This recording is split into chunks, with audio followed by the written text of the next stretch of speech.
بینەرانی زاری کرمانجی دوای ئەوەی بڕیارەکەی سەرۆک حکوومەتی هەرێمی کوردستان بۆ بەگرێبەستکردنی مامۆستایانی وانەبێژ یەکێک بوو لەو بڕیارانەی کە ژمارێکی زۆر لە مامۆستایان چاوەڕوانی ئەو بڕیارە بوون ساڵانێکی زۆر هەوڵیاندا. من مەبەسمە لەسەر گرنگی ئەو بڕیارە پەیامی یەکێتی مامۆستایانی کوردستان بزانین بە تایبەتی لە قیسۆران بۆ مەبەستە لەگەڵ مامۆستا نەجیبە عەلی گەوەرێ گفتوگۆ ئەەکەم.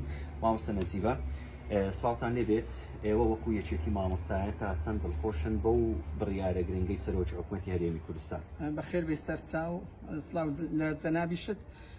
ئێمە وەکو یەکێتی مامۆستایان خەمێکی گەورەمان لە ئەستۆ بوو لە بەرامبەر بە گرێبەستکردنی وانەبێژان. بەڕاستی لە زۆربەی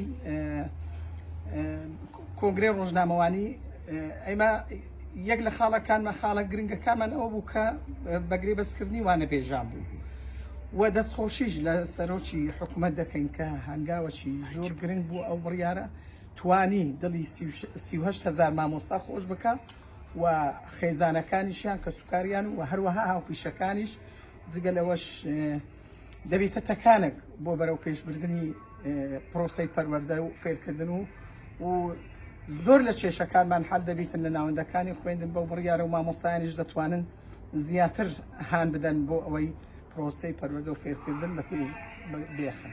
مامۆستا پێت وایە ئەو بڕیارە کاریگەریە بێ لەسەر ناوەندەکانی خوێندن بۆ ئەوەی پرۆسەی پەروەردەکە خۆت ئاماژەت پێکات تەکانێکی تری پێ بدرێت؟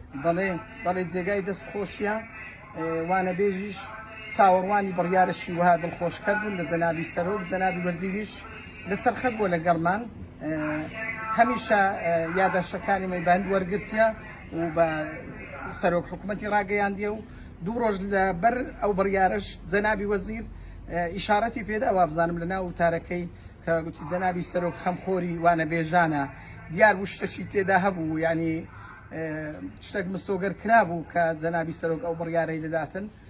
بەڕاستی پێشمژدەیەکی خۆش بوو وتارەکەی جەنابی وەزیریش هەنگاوەکەی جەنابی سەرۆکشنایەتی هەنگاوێکی مێژوویە دەستکەوتەکە لەو کابینێ کە جەنابی کاک مەسرور بارزانی تێدایە. شتێشتر هەبوو مامۆستا، کۆمەڵێک لە بەغداش تاقی کرایەوە بۆ وانەبێژان، جگە لەوەش کۆمەڵێک لایەنی سیاسی بەڵێنیان پێدان کە کاریان بۆەکەن لە بەغدا و بۆ ئەوی بکرێنە گرێبەسیا بکرێنە هەمیشەی. بەڵام ئێستا هەر حکوومەتی هەرێمی کوردستان و سەرۆکی حکوومەت ئەو مژدەی پێدان و ئەو ڕەزامەندیەی بۆدان کەوە وانەبێژان کە ژماریان 38,000 بە هەموو کوردستانەوە کرانە گرێبەست.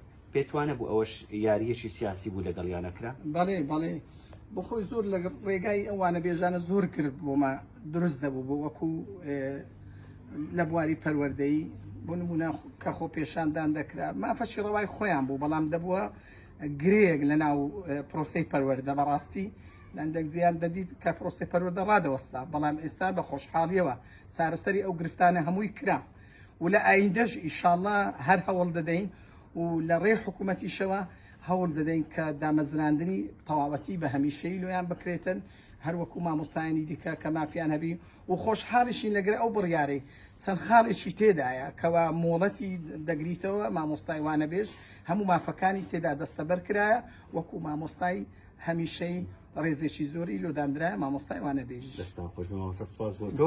ئەمە سەرنجەکانی مامۆستا نەجیبە عەلی گەوەر جێگری سەرۆکی لە قیسۆران یەکێتی مامۆستایانی کوردستان بوو لە هەمبەر بڕیارەکەی سەرۆکی حکوومەتی هەرێمی کوردستان بۆ بە گرێبەستکردنی 38,000 مامۆستای وانەبێژ لە هەرێمی کوردستان. بەتەنها لە ئیدارەی سۆران 4,600 مامۆستا کراون بە گرێبەست.